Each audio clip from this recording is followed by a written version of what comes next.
नमस्कार दोस्तों। आज आपको असम में जो एक विवाद छिड़ा है, उसकी कहानी आसान भाषा में और एक-एक कर आपको समझाएँगे। असम का विवाद ही नहीं है, ये भारत के कई राज्यों का विवाद है, वो है बीफ बैन को लेकर। लेकिन कहानी जो हाल की है, वो शुरू हुई है असम में। असम की जो हिमंत बिस्वा सरकार है, हिमंता बिस्वा शर्मा वहाँ पर मुख्यमंत्री हैं और पूरे राज्य में अब बीफ को बैन कर दिया। अब राज्य में किसी भी होटल हो, रेस्टोरेंट हो या फिर पब्लिक प्लेस हो, वहाँ पर बीफ परोसा नहीं जाएगा। हालाँकि इसको लेकर कुछ संदेह भी है, वो ये कि पब्लिक प्लेसेस में या फिर समारोह में बीफ का सेवन पर रोक है, लेकिन घर में आप इसका इस्तेमाल कर सकते हैं। असम में बीफ का सेवन मुख्य रूप से धार्मिक, सांस्कृतिक और पारंपरिक पृष्ठभूमि पर निर्भर करता है। ये राज्य की विविध समुदाय, धर्मों और जातीय समूहों का भी एक हिस्सा है और कुछ बीफ का सेवन करते हैं, जबकि कुछ लोग इससे परहेज करते हैं। कुछ सवाल हैं जिसको समझना बेहद ही ज़रूरी है क्योंकि ये मामला बहुत ही पेचीदा है और इसे इसलिए भी समझना ज़रूरी है क्योंकि हो सकता है अगर आप किसी चीज़ की तैयारी कर रहे हैं या फिर आप छात्र हैं, तो आपसे कभी कोई पूछ सकता है या फिर आपको सवाल भी आ जाएगा कि किस राज्य में बीफ बैन है या बीफ को लेकर विवाद क्या है? अगर कभी ऐसा सवाल आया तो आप ये कर सकते हैं, किस-किस राज्य में और कितना जुर्माना है? देखिए, सबसे पहली बात कि कुछ सवालों से समझते हैं।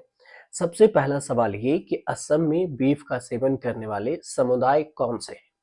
तो असम में अक्सर मुसलमान बीफ का सेवन करते हैं और उनके धार्मिक और सांस्कृतिक परंपरा का हिस्सा भी है। ईसाई समुदाय भी इसका सेवन करते हैं, खासकर उत्तर पूर्व के आदिवासी समूह जैसे कि नागा, मिज़ो और फिर खासी। असम के कई आदिवासी समूह हैं जैसे बोडो, डिमासा और कार्बी पारंपरिक रूप से बीफ खाते हैं और इनकी खान-पान संस्कृति में ही हमेशा से है। अब दूसरा सवाल ये है कि क्या असम के आदिवासियों में बीफ त्योहारों और सामाजिक आयोजनों का हिस्सा है? तो जवाब है हाँ। असम के आदिवासी समुदाय में बीफ पारंपरिक त्योहार और सामाजिक आयोजन का हिस्सा है। मुसलमानों में और जो ईद है और अन्य धार्मिक अवसर पर बीफ का उपयोग सामान्य है। आप साधारण तौर पर यूज होता है। उत्तर पूर्व राज्यों में खाद्य संस्कृति मांसाहारी भोजन पर भी बीफ को शामिल किया जाता है।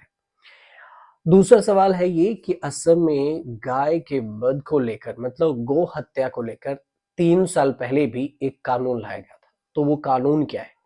वो कानून ये है कि असम में 2021 में लागू किया गया था असम पशु संरक्षण अधिनियम। इसके तहत गो हत्या पर बैन लगा था। बैल और सांड को तभी मारा जा सकता है जब वो 14 साल से अधिक उम्र का हो, काम करने योग्य ना हो और बीफ की बिक्री पर या फिर परिवहन उन क्षेत्रों में प्रतिबंधित है जहां पर गैर बीफ खाने वाले समुदाय बहुत संख्या में है। उसके बाद जो कुछ सवाल हैं जैसे कि क्या असम में पुराने कानून और नए नोटिफिकेशन के बाद बीफ को घर पर खा सकता है क्या? ये भी सवाल पूछा जाता है और आपके मन में उठेगा। तो इसका जवाब ये है कि घर में बीफ का सेवन कानून के तहत वैध है कि घर में खा सकते हैं, लेकिन इसे घर पर बनाकर और खाया जा सकता है। हालाँकि इसे बैन से असम के आदिवासियों में भी नाराज़गी फैली हुई है। कि ये लाएँगे कहाँ से? जो अपने कई त्योहार हैं, वो चाहे मुस्लिम हो, ईसाई धर्म के हो, उनके समारोह में इसका सामूहिक तौर पर सेवन भी होता रहा है। कुछ सवाल हैं कि जैसे अगर असम में गौ हत्या कानूनी तौर पर नहीं हो सकता, तो अब तक यहाँ बीफ कहाँ से आता था? और घर में उपयोग के लिए कहाँ से आएगा? तो असम में जो गो हत्या है पूरी तरह से तो अवैध है, लेकिन गायों को किसी भी उम्र में हत्या या मांस को बेचना असम के कानून के तहत बैन है।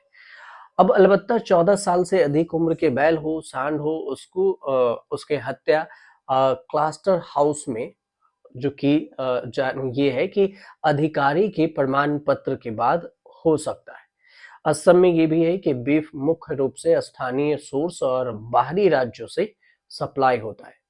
पश्चिम बंगाल में भी गौ हत्या पर बैन है और बीफ का व्यापार यहाँ भी वैध है, जबकि असम में बीफ की आपूर्ति का बड़ा हिस्सा पश्चिम बंगाल से ही सप्लाई होता है।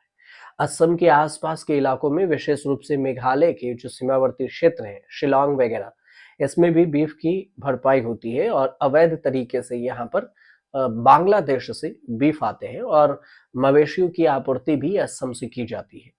असम के आदिवासी इलाकों और ग्रामीण बाजार में पारंपरिक रूप से बीफ की बिक्री होती है और ये भी अलबत्ता सबसे बड़ी बात है कि सरकार का जो ताजा कानून है, इससे ये स्पष्ट नहीं करता है कि अगर आप घर में इसका सेवन कर रहे हैं तो फिर ये आएगा कहाँ से? आदिवासी, मुस्लिम और ईसाई इसे कहाँ से लाएंगे और कहाँ से खाएंगे वो? तो ये भी एक है कि सरकार ने इस कानून को लाकर भी एक पेचीदा मामले को और भी फंसा दिया है। इससे जो स्मगलिंग है वो भी बढ़ेगा, ब्लैक से बेचने की भी चीजें ज्यादा होने लगेगी। एक सवाल और कि असम में बीफ सेवन का आंकड़ा क्या कहता है? कुछ आंकड़े से समझिए कि इसमें सटीक आंकड़ा तो उपलब्ध नहीं है, लेकिन जो कुछ है उसमें है कि 31% मुस्लिम है, 3.7% ईसाई हैं और आदिवासी समूहों का भी बड़ा एक हिस्सा है जो इसका इस्तेमाल करता है। एक अनुमान ये भी कहता है कि असम की लगभग 35 से 40% जनसंख्या है वो बीफ खाती है। अब भारत के पूर्वोत्तर राज्यों में किन राज्यों में गो सेवन की अनुमति है, ये भी समझ लीजिए कि कहां से गो हत्या बैन नहीं है। वो राज्य हैं अरुणाचल प्रदेश जहां पर बैन नहीं है, मिजोरम है, मेघालय है, नागालैंड है, त्रिपुरा है, सिक्किम में भी गो मांस पर कोई भी बैन नहीं है। मणिपुर में महाराजा ने 1939 में गो हत्या के मुकदमा चलाने का आदेश दिया था, लेकिन गो मांस का सेवन व्यापक रूप से यहाँ पर किया जाता है।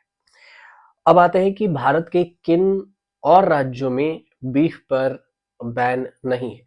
उसमें है एक केरल भी है जिस पर कोई प्रतिबंध नहीं है। इसके अलावा अगर बात करें तो पश्चिम बंगाल भी है इसमें, जहां पर बैन नहीं है और गोवा में भी बैन नहीं है। उत्तर और मध्य जो भारत के राज्य है इसमें भी इसके सेवन बीफ पर बैन नहीं है। लेकिन कानून की अगर बात करें तो अगर इसमें कोई दोषी पाया जाता है, जहां पर कानून बना हुआ है वहां पर कितने साल की सजा हो सकती है? तो दोषी पाए जाने पर 3 से 8 साल तक की जेल के साथ सजा है और साथ ही 3 से 5 लाख रुपए तक का जुर्माना लगाया जा सकता है। अब जो एक सर्वे है उसमें आपको नेशनल सैंपल सर्वे के आंकड़े आपको बताते हैं कि आखिर ये आंकड़े क्या कहते हैं। आंकड़े तो ऐसा नहीं है कि ये सटीक ही है, लेकिन नेशनल सैंपल सर्वे ने 2011 और 12 में एक रिपोर्ट पेश की थी जिसमें भारत में 8 करोड़ से ज्यादा लोग बीफ खाते हैं। उसके बाद आंकड़े बहुत सारे बढ़ गए होंगे, घट भी गए होंगे, लेकिन आंकड़े ऐसे कुछ सामने नहीं आए।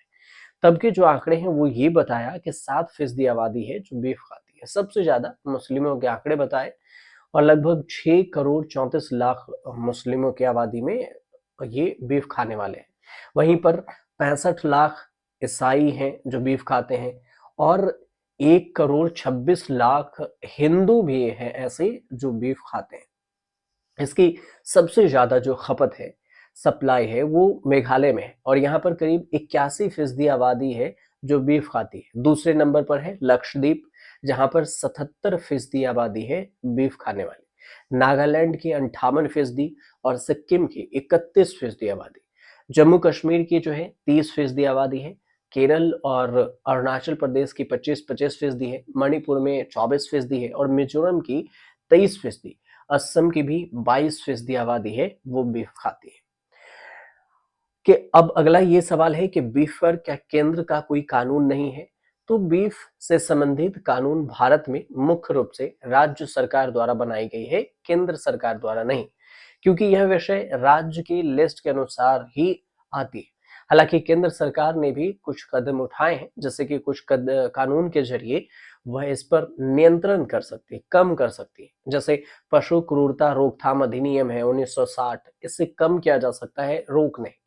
इस अधिनियम के तहत पशुओं के प्रति क्रूरता को रोकने के प्रावधान है और इसके तहत जो पशु हैं उसको अवैध हत्या से भी रोकने की बात कही गई है। इसके अलावा पशु बाजार के लिए अधिसूचना 2017 है जो केंद्र सरकार ने पशु बाजार में मवेशियों की बिक्री और खरीद को नियंत्रण करने के लिए 2017 में नियम बनाए थे। इसका उद्देश्य था कि मवेशियों के अवैध वध पर रोक लगाना। और हालांकि इन नियमों के बाद भी आलोचना और विवाद के चलते संशोधित किया गया और भारतीय न्यायपालिका में भी गोहत्या और बीफ का कानून के वैध पर सुनवाई करती रही, कोर्ट भी सुनवाई करती रही। इस पर एक मामला जब सुप्रीम कोर्ट में पहुंचा था तो सुप्रीम कोर्ट ने इस मामले पर स्पष्ट किया था, कहा था कि गो हत्या पर जो बैन लगाना संवैधानिक है, लेकिन यह राज्यों के अधिकार क्षेत्र में आता है और इसी वजह से राज्य अपने हिसाब से कहीं पर इसका बैन लगाते हैं और कहीं पर नहीं। अब आता है कि भारत के राज्य में गो सेवन को लेकर कानून क्या क्या है। आपको कुछ राज्य के बारे में बताते हैं। वो राज्य हैं जैसे गुजरात है, उत्तर प्रदेश है, मध्य प्रदेश है, राजस्थान है। यहाँ पर गो हत्या पर पूर्ण प्रतिबंध लगाया गया और इन राज्यों में गो मांस रखने, बेचने और खाने पर भी सख्त दंड का प्रावधान है। वहीं पर अगर देखिए आंध्र प्रदेश और तेलंगाना में तो गायों और बछड़ों का जो हत्या है वो प्रतिबंध है। उल्लंघन करने पर 6 महीने की जेल है या 1000 रुपए का जुर्माना है। अब कहां-कहां पर बैन है, किन-किन राज्यों में, ये भी समझ लीजिए अंत में। इसमें उत्तर प्रदेश है, हरियाणा है, कश्मीर है, हिमाचल प्रदेश है, पंजाब है, उत्तराखंड है, राजस्थान है, मध्य प्रदेश है, गुजरात है, महाराष्ट्र है, छत्तीसगढ़ है, दिल्ली है, चंडीगढ़ है और इन सब पर जो गो हत्या पर रोक के कानून लागू हैं। लेकिन बावजूद इसके ऐसा कई बार ऐसा देखा गया है कि इसके बैन और बावजूद के बाद गो हत्या होती है और इसकी बिक्री होती है। गोहत्या कानून का उल्लंघन करने पर जो सबसे ज्यादा कड़े सजा का प्रावधान है वो कुछ राज्यों में है, जिसमें हरियाणा में सबसे अधिक है। 1 लाख रुपए यहाँ पर जुर्माना है और 10 साल की जेल की सजा का प्रावधान है। इसके अलावा महाराष्ट्र में गो हत्या पर 10,000 रुपए का जुर्माना है और फिर 5 साल तक जेल की सजा है। यही छत्तीसगढ़ में गो हत्या पर प्रतिबंध वाले राज्यों में भैंस के काटने पर जो है वो रोक नहीं है। इसके अलावा देखिए तो झारखंड, बिहार है या फिर तेलंगाना, उड़ीसा, आंध्र प्रदेश, कर्नाटक, तमिलनाडु, गोवा, दमन द्वीप और दादर, नागर हवेली, पुडुचेरी और अंडमान निकोबार द्वीप समूह में गो हत्या पर आंशिक प्रतिबंध लागू है। मतलब कहीं कहीं है भी और कहीं कहीं कुछ जिलों में नहीं है। मतलब उस पर कंडीशन लगाए गए। तो कुल मिलाकर देखा जाए तो जो अभी इस बीफ को लेकर आपके सामने कभी भी कोई भी सवाल आ जाते होंगे या फिर जो कोई पूछ देता होगा कि आपको कि बीफ कहाँ कहाँ बैन है या फिर क्यों बैन किया गया। देखिए बैन क्यों किया गया है इसको धार्मिक चीजों से जोड़ना जरूरी नहीं होता, लेकिन जैसे जो जो सरकार में होते हैं वो अपने हिसाब से करते हैं कि ये सही नहीं है और ये सही है, तो अपने हिसाब से वो बैन कर देते हैं। अब बैन करना सही है या गलत है ये जनता खुद पर खुद तय कर सकती है, क्योंकि इसमें ऐसा नहीं है कि सिर्फ मुस्लिम समुदाय ही हैं जो बीफ खाते हैं। इसमें हिंदू समुदायों की भी संख्या ज़्यादा है जो इसका सेवन करते हैं, उसमें ईसाई भी हैं।